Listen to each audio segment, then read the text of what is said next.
Siempre tuve curiosidad por la Deep Web, pero nunca había ido tan profundo. Ya había leído relatos en foros, visto videos en YouTube con títulos llamativos, pero siempre parecía cosa de gente que exageraba.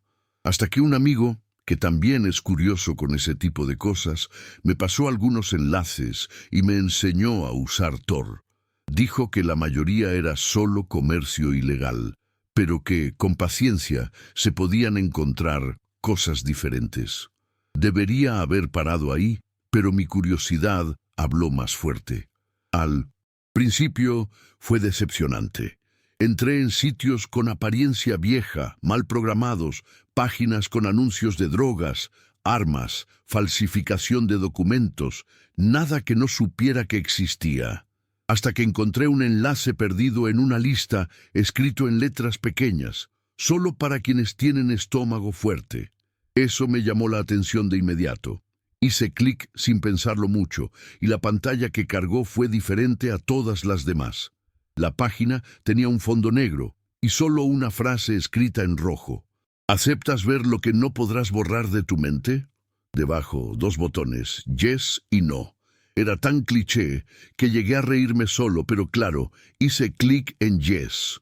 La pantalla parpadeó por unos segundos como si fuera un código cargando, y después se abrió un foro minimalista, sin imágenes, solo textos. Cada tema tenía títulos enigmáticos como Sala Roja Activa, Enlace en Vivo, Archivos del Sótano, Experimentos Humanos, Relatos. Mi corazón se aceleró. Ya había oído hablar de las Red Rooms, pero siempre pensé que era un mito.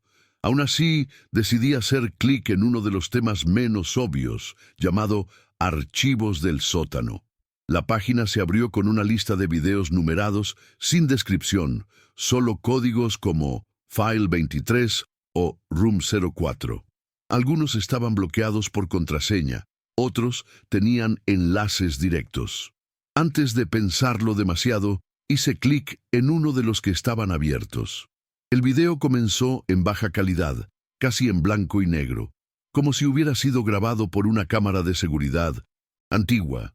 Mostraba una habitación pequeña con paredes de concreto húmedo y una sola lámpara colgando, balanceándose levemente. En el centro había una silla de hierro oxidada. Nada de personas, nada de acción, solo ese ambiente vacío, pero tan real que parecía que podía oler el moho saliendo de la pantalla. Por unos segundos me quedé observando, pensando que tal vez era un video inútil. Pero entonces una sombra cruzó por la esquina de la sala. No era alguien entrando por la puerta. Parecía surgir de la nada, como si siempre hubiera estado ahí. La imagen tuvo una leve interferencia, y cuando se estabilizó, la silla estaba ocupada. Un hombre delgado, con el rostro cubierto por una bolsa negra, se debatía atado con cadenas. El sonido del video era casi inaudible, pero al subir el volumen al máximo, logré distinguir una respiración pesada y agitada, mezclada con gemidos ahogados. Era perturbador. No solo por lo que veía, sino porque parecía que ese audio no había sido captado por una cámara. Sonaba como si alguien estuviera grabando muy cerca, tal vez con un micrófono pegado al prisionero. Cada pocos segundos, la imagen temblaba, como si la transmisión fuera inestable. Y en uno de esos cortes bruscos, noté que alguien estaba detrás de la cámara. No lograba ver el rostro, solo una silueta alta e inmóvil, con una postura rígida. El detalle más inquietante fue que, por un breve instante, los ojos de la figura reflejaron la luz, brillando como si estuvieran mirando directamente hacia mí a través de la pantalla. Todo mi cuerpo se erizó.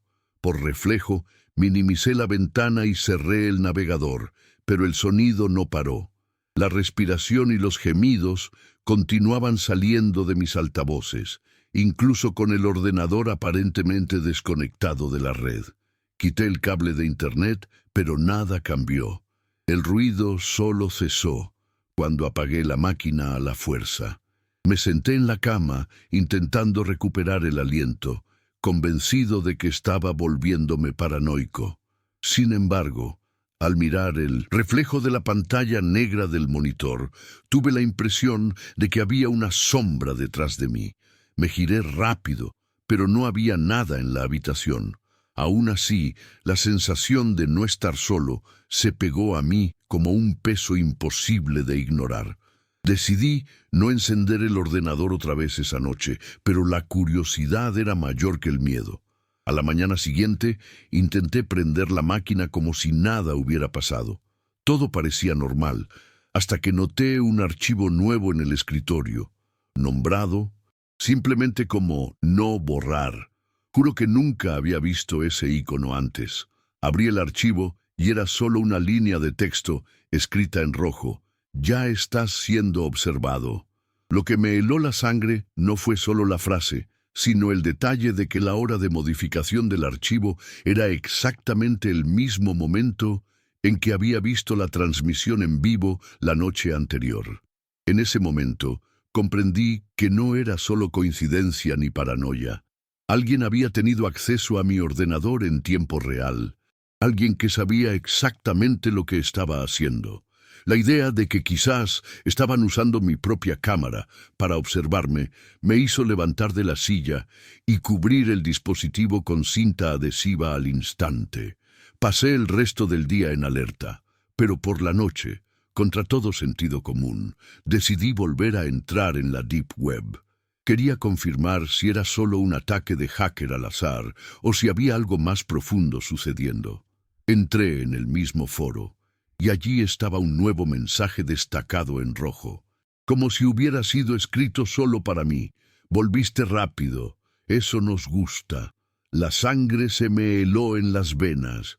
Ya no era coincidencia, eso parecía un diálogo directo, como si alguien estuviera siguiendo cada paso mío.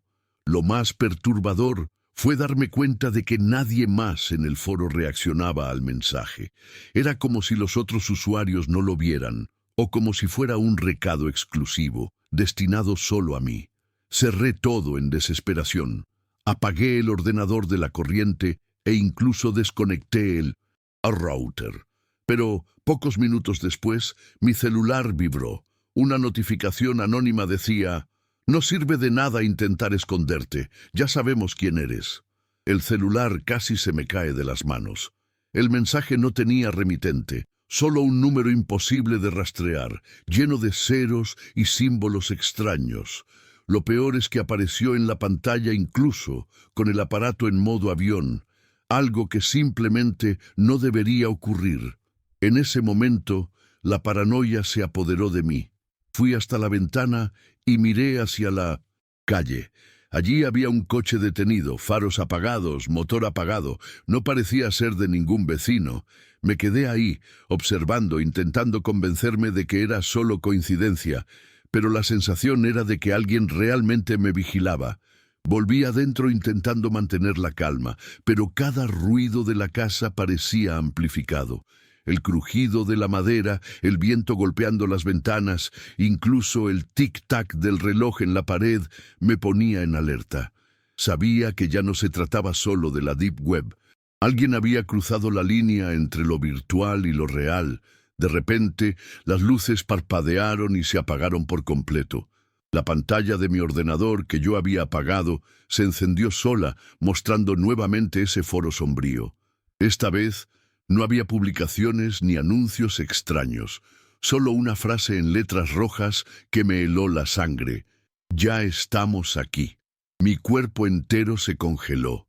El monitor iluminaba la sala oscura y yo no podía mover un músculo. El miedo ya no era solo psicológico, era físico, paralizante, como si algo me hubiera atrapado allí. Sabía que no estaba solo, aunque no pudiera ver a nadie. Poco a poco, un sonido apagado comenzó a resonar dentro de la casa, como pasos lentos en el pasillo. Primero pensé que era mi imaginación, pero el crujido constante de la madera lo confirmó. Alguien caminaba hacia mi habitación. El sonido de los pasos se detuvo justo frente a la puerta. Contuve la respiración, rezando para que fuera solo un delirio causado por el miedo. Pero entonces la manija giró lentamente, emitiendo un chasquido metálico que hizo que mi corazón casi saltara del pecho. La puerta se abrió apenas unos centímetros, revelando un pasillo sumido en sombras.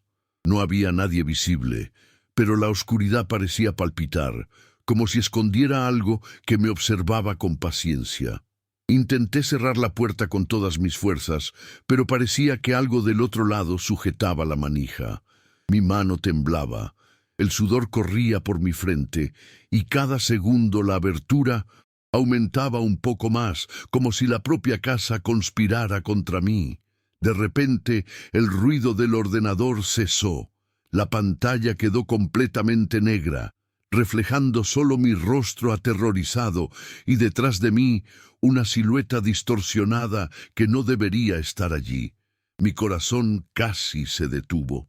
Giré el cuerpo por reflejo, pero la habitación estaba vacía, apenas iluminada por la luz tenue del monitor apagado. Aún así, la sensación de que algo respiraba detrás de mí continuaba, pesada, sofocante. Tomé el celular para llamar a alguien cualquiera, pero la pantalla no encendía. Solo reflejaba esa misma silueta oscura, inmóvil, como si el aparato fuera solo otro espejo mostrando lo que no debía existir.